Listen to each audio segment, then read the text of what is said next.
Homemakers shouldn't be extravagant.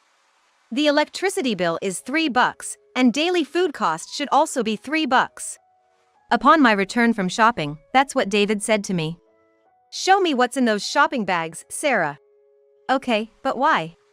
Taken aback, I handed over the shopping bags. David peeked inside. Don't need this. Don't need that either. Saying that, he kept moving items to a different bag. As I was wondering what he was doing, David showed me the bag he had prepared. We don't need sweets. Return them. But those are my little joys during my chores. Didn't you hear me? Furious, David thrusted the bag at me. How many times do I have to say it? Daily food cost is $3. We don't need sweets. With that, he stormed off with loud steps. Then, settling onto the couch, he started to read the newspaper. Watching that, I was at a loss for words. As I stood there holding the bag he had thrusted at me, David spoke with irritation. Return them quick. The grocery store is a 10-minute walk away. It's the peak of summer, and it's so hot outside that it feels like everything's gonna melt. I had just gotten back, drenched in sweat from shopping. And now he wants me to make that trip again. And that's just to return the sweets I bought. I couldn't move from that spot. David. Do you care about money more than me? Sure, saving is important. But aren't there more vital things in life? Enough. Holding the bag, I began walking, making a vow. I'll show you. This so-called frugality. David. Be ready. My saving skills are unparalleled. My name is Sarah Smith. I'm turning 27 this year. I've been married to my husband David for 2 years. David has always been a bit neurotic. He graduated from a prestigious university, and everyone acknowledges him as a smart person. His intellect was one of the things that attracted me. But after getting married and living together, his nitpicking nature became all too evident. Sarah, did you clean thoroughly? The windows are foggy. Yeah. David was shouting by the window. I approached with a sigh. I'm a homemaker, but there are other household chores, starting with cooking. I can't be cleaning all day. Regardless, David would inspect the entire house, pinpoint shortcomings, and blame me. What have you been doing while I was at work? What do you think? Household chores, obviously. You can't even handle household chores properly, and yet you're watching TV bossily? I sighed deeply. Everyone needs a break. Besides, I was only watching TV for a few minutes. That's when David came home and started inspecting the house. Hey, David. What's this? Now he's checking the contents of the fridge. What caught David's eye was a basket of fruit. I didn't buy it. It was a gift from our neighbor. I was thinking about eating it together after chilling it. You accept stuff like this. Why didn't you ask me if you could take it? But I was about to say that we shouldn't dismiss such a warm thoughtfulness. David began to talk before I did. It's not but. Don't accept gifts like this again. Got it? David lectured me as if he was talking to a child. I felt disheartened. I got it. David sometimes treats me like a child. One of our acquaintances even mentioned that she felt he looked down on her. I can't blame her. Even I sometimes feel the same way. Indeed, I have a high school diploma, but I'm still less educated than David. However, I never thought that made me any less of a person.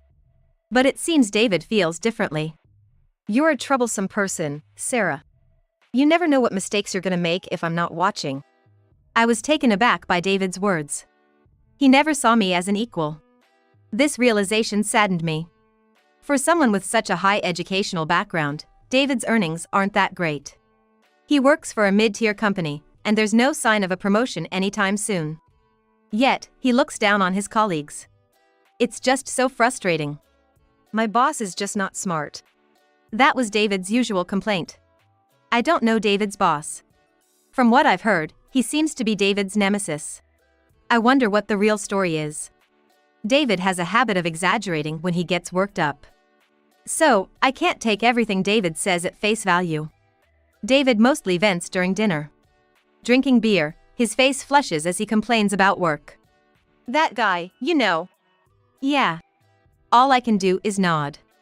I don't even know whether the person David's talking about is his boss, a colleague, or a junior.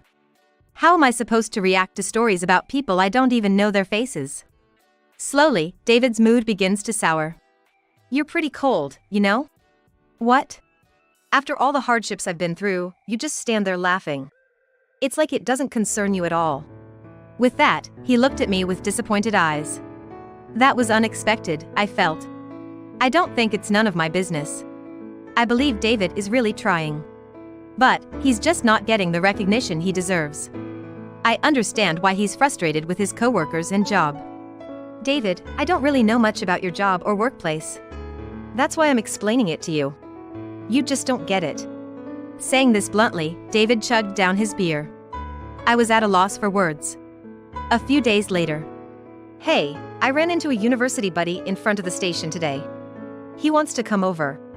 I got such a call from David on his way home. I panicked. How could he expect me to prepare for a guest at this hour?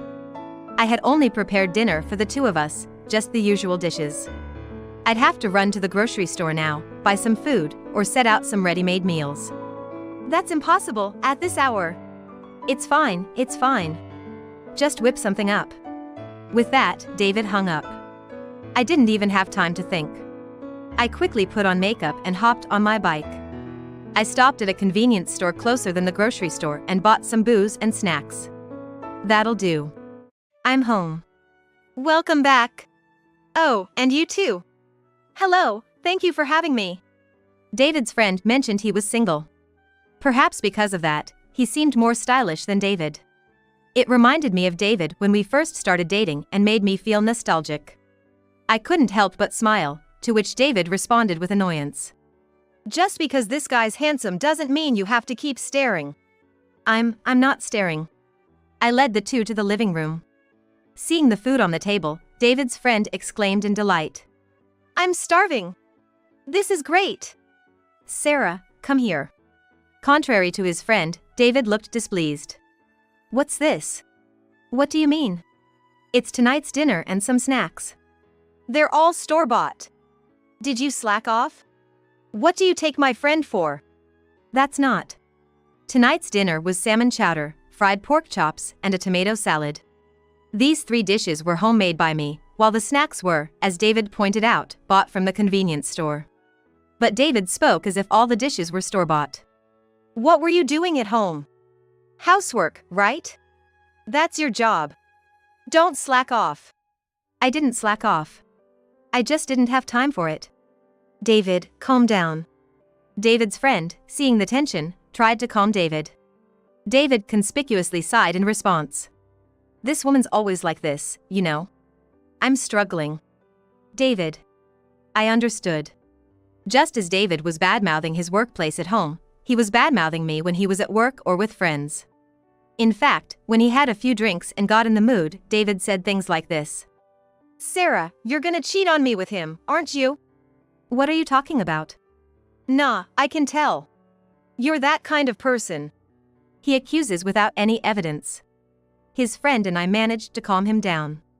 After his friend left, David looked at me with crossed arms. As his drunkenness wore off, he became increasingly irritable. Sarah, can we talk? What? I had a bad feeling. But I couldn't ignore him. As I paused doing the dishes to approach him, David suddenly raised his voice. I trusted you, Sarah. And you spectacularly betrayed my trust and expectations. I was so embarrassed. He spoke as if he was the victim. I just stared blankly at David's face. He was genuinely angry. It showed on his face. But what did I do wrong? It was impossible to run to the grocery store and back in that short time, let alone cook. But when I tried to explain, David just kept saying, You're just lazy. Over and over. David's bad mood lasted for nearly 3 days. Just when I thought he had calmed down, he said, Homemakers shouldn't be extravagant.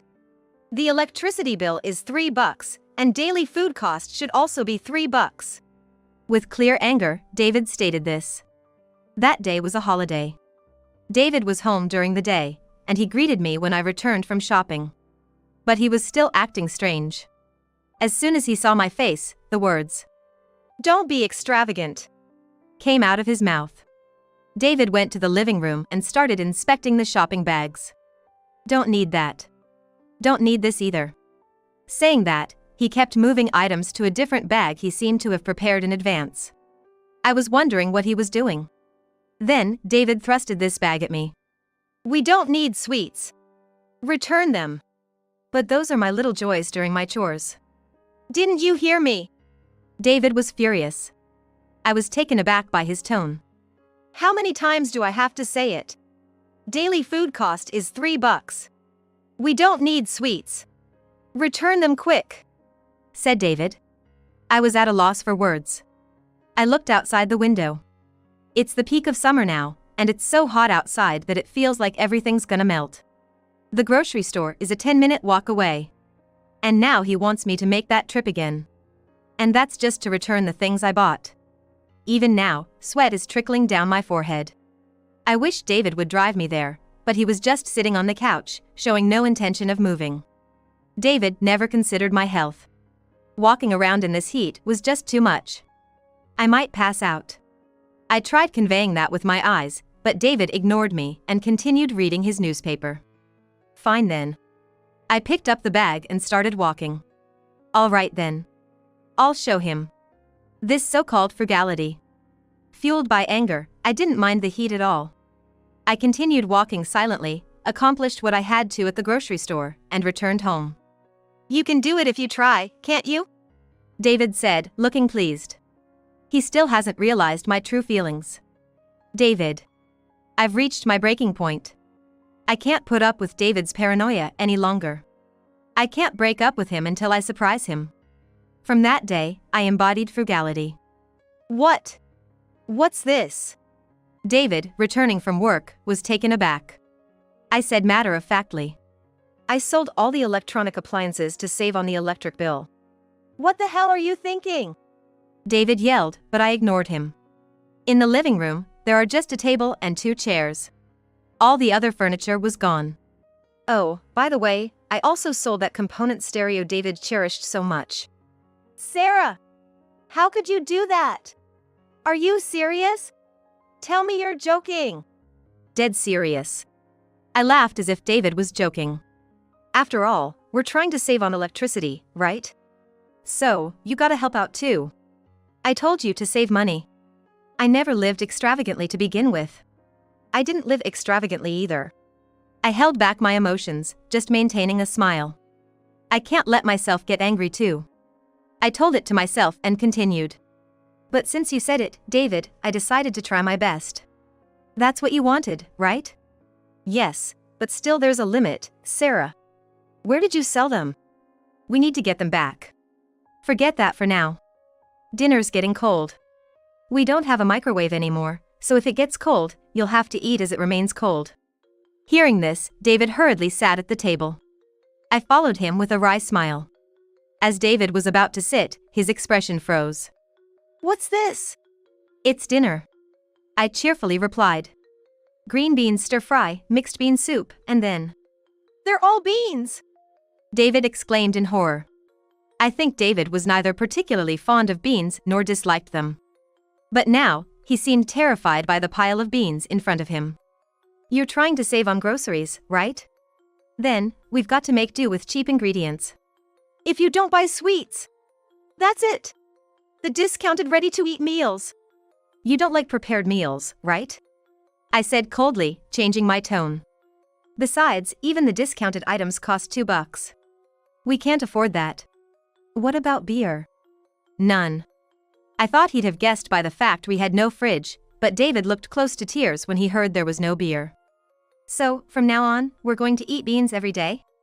If I find cheaper ingredients, I'll consider alternatives to beans. I said so and sang the prayer before the meal. Eat up quick. Green beans stir-fry's getting cold. I can't live like this. It's been 2 weeks since we started living frugally.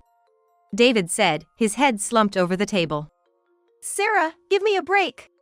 I was wrong. This is just too much. Let's save money in a more reasonable way. What are you talking about? I was quite excited. Once I started, I enjoyed frugal living. Having almost no furniture makes cleaning easy. David begged desperately. If you're gonna continue this frugal lifestyle, break up with me. David, you suggested it, remember? I said, feigning surprise. David just shook his head. I'm tired from work. I just want to relax at home. It's only stressful in this environment. We do have the air conditioner on. In this heat. If there wasn't. But I went shopping under the blazing sun, twice back and forth, because you said so. I said it like it was no big deal. But I was angry inside. David was too selfish. He never even tried to understand why I started this lifestyle. I'm not breaking up. Sarah! David looked at me in shock. My love for David was almost gone too. This was revenge. I wasn't going to let him off the hook so easily. He needed to taste saving a little longer. I can't stand this house anymore. Suddenly, David shouted. He stood up from his chair and walked out of the living room. David? I'm going back to my parents' house.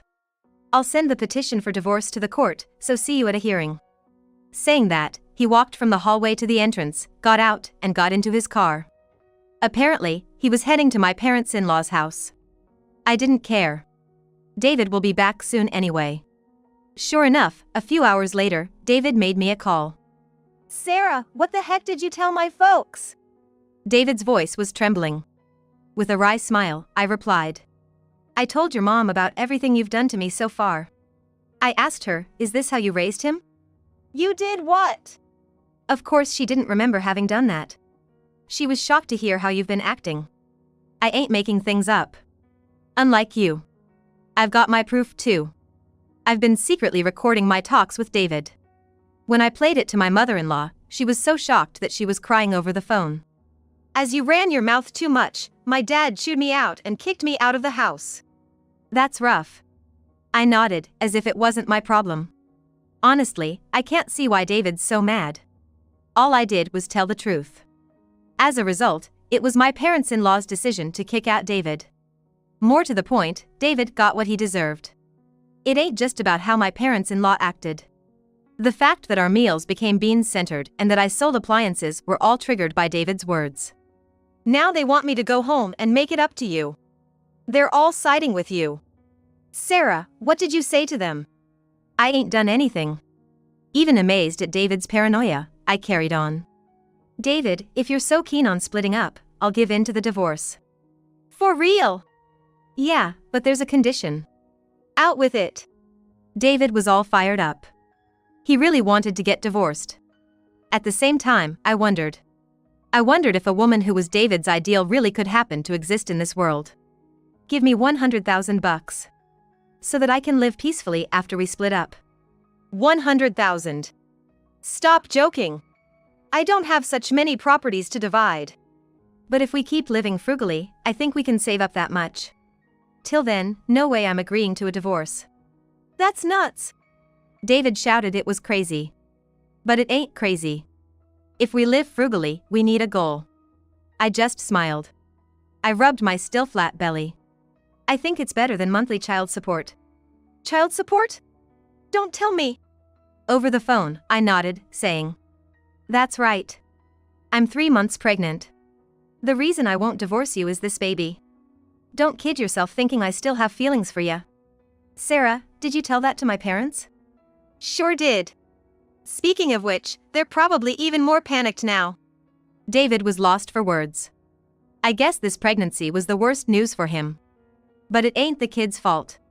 I'm excited for when the little one arrives, and I know I gotta save for them. Don't worry. We'll look for recipes and ingredients that are cheap, not just beans. And we won't sell the heating and cooling system. We gotta think of our child after all. David was now in tears. After being driven out of his parents' house, David had lost a place to go. With a child on the way, pushing for a divorce would be difficult. Got it. All right then. Come back soon. I ended the call with a smile. Ever since that day, David stopped criticizing my housework. He still didn't help out, but the fact that he stopped saying anything was a big relief for me. Mommy. Oh, Catherine, what's up? I turned around with a smile. A girl was born. Her name was Catherine. Catherine didn't get close to David. At first, David was fond of her, but she cried every time he picked her up, so he eventually stopped paying attention to her. Today, I drew this at kindergarten. Oh, that's so good. Did you draw me? Yes. Looking at Catherine, I could see features of David in her. But her personality was straightforward and not at all like David's domineering nature. I was relieved about that. Daddy's late again today, isn't he? Yeah, he's swamped at work. David had been taking on more overtime and working weekends since then. The fact that David wasn't lying was evident from his paychecks. He seemed to make a lot of mistakes in his crucial work, and climbing the corporate ladder seemed distant, but he was hell-bent on making money. You really want to get divorced soon? I asked David when he came home late at night. Definitely. Without looking at me, David replied. I'm gonna leave this house as soon as possible and get back to a life with TV and music. All right, good luck with that. David was working hard to reach his target. On my end, I continued to save money as a hobby, not as a punishment. David had grown to despise saving, but it was his idea in the first place. He had to take responsibility. David worked tirelessly and even went to the extent of asking favors from friends and acquaintances. Eventually, he seemed to have gathered the promised amount. If the wife is saving, the husband's gotta work hard, right? Yeah, that's right. Looking exhausted, David left my side. I didn't know where he was headed, especially after losing the trust of Sarah's parents. Well, then. I looked around the room. Perhaps I could be called a minimalist. Living with only essential furniture seems to suit me well. Catherine had adjusted to this lifestyle too. Drawing was Catherine's hobby, and she was often praised by others for having a knack for it since she was little. In fact, her dream now was to become a cartoonist. She had just started elementary school this year, but her drawings were already better than mine. My classmates also praise my drawings. That's great to hear. If Catherine stays on track, she'll probably go to an art college someday. The money I've saved up will come in handy then. On top of that, I've been receiving child support from David for Catherine. So, I didn't intend to use it for daily expenses. Well, Mom's gonna work now. Okay. I couldn't leave Catherine, an elementary school student, alone at home. After some thought, I started doing transcription work from home. The work is repetitive, but by focusing at set times, I could get a sense of accomplishment. Mom? What's up? I heard there's an art competition coming up. My teacher asked if I want to try it out. That's awesome. Why not give it a shot? I hugged Catherine as I said this. Catherine seemed uncertain at first, but soon nodded strongly. Yeah. I'll give it a try. That's the spirit, Catherine. I nodded in agreement. For Catherine, what should we have for our meals tomorrow? Planning meals is fun. I used to be forced to do chores before. Even if I cooked, David never said it was delicious. He was checking every corner of the room, looking for any oversight. I used to dread household chores. I was always anxious that I might have done something wrong or that he would complain. But now it's different. Now, I have Catherine who appreciates my cooking. I never imagined that it could make household chores so enjoyable. My life is fulfilling now.